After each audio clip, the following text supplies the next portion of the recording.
Good morning, friends. If you have been following the current protest movements against the current administration in the United States, then you know there is a common thread that is connecting us all, and I want to start a series about this. So I think we all agree that we are unhappy with our government overall. And I don't just mean the current administration. What the current administration is doing is beyond the pale, but we have had issues with our government in the United States for decades, if not longer. So we're not all going to agree that things should go back to normal. What we are fighting primarily for right now is for our Constitution to be upheld, for our checks and balances to be upheld, for the rule of law to be respected. So we are trying to get back to just some baseline of normalcy. But when this is all said and done, we all have different ideas of how things should shake up. That acknowledged, in the meantime, we need to be building a large tent of people with these core beliefs in common. The core belief that what is happening under this current administration is leading us into authoritarianism, and it is bad for our country, it is bad for the economy, and it is absolutely terrible for our relationships with community members. So that's something that a lot of us can agree on. Part of the reason that building this big tent is so difficult to do is that so many of us have become fragmented over time. We've gotten very polarized in specific beliefs, and it is my belief that this is due to us being at different levels of education on specific topics. Not everything interests everybody. Not everyone has done all of the work that other people have done. Everyone has their own specific issues that they're chasing, and that has created divides. And to call it out, that has specifically created some deep divides on the left. So how do we fix this? And the answer to that is multifaceted, and that's why this is going to be a series. But what I want to talk about today is language. Now, I am of the school of thought that our words matter. The things that we say matter.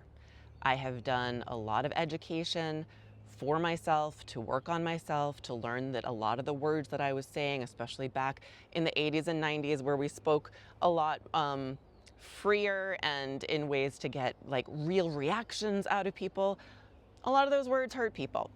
I've taken a lot of those words out of my vocabulary over the years, but those were steps of education that I took that I fully understand not everybody has taken. So when someone shows up in your space and they are using different language and speaking differently, I understand that instinctually we create either a connection or a divide with that individual. Language is communication. It is something to help us find our people. However, the way that we are utilizing that right now is judging books by their cover. And I'm not even necessarily talking about individual words. There are absolutely coded words out there that make you friend or foe, especially to marginalized people. But I'm also talking about dialect.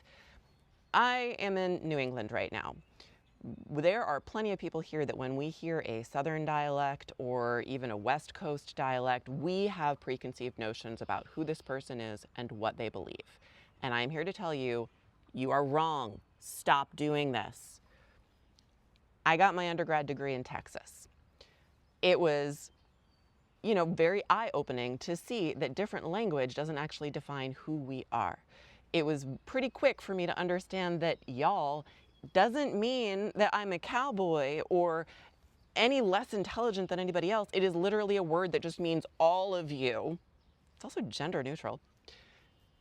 And I got judged for being a Yankee with my Yankee dialect coming from New York. The way people talk doesn't actually define who they are. We have just decided culturally that it does, and we're using it to create divides. This is something very well known, especially in Black culture, when you have people code switching between Ave and between more formal white English to be understood. I am someone who does this all the time.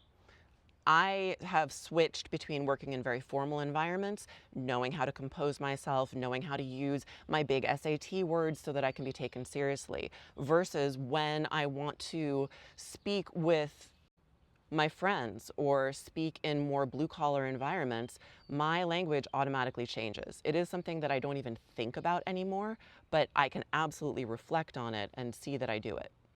So how do we get past this? Well, a lot of it comes back to the idea that if you're pointing a finger at somebody, 3 fingers are pointing at you. We need to be doing more work on ourselves. We need to be asking ourselves, why do I have misconceptions about people based on the things that they say?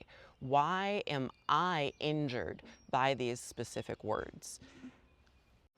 And then how can I become more resilient against language so that I can open up my sphere more and get to know people better before immediately deciding that they are not my people because they use that word that I know is bad, but they were never educated on why it's bad.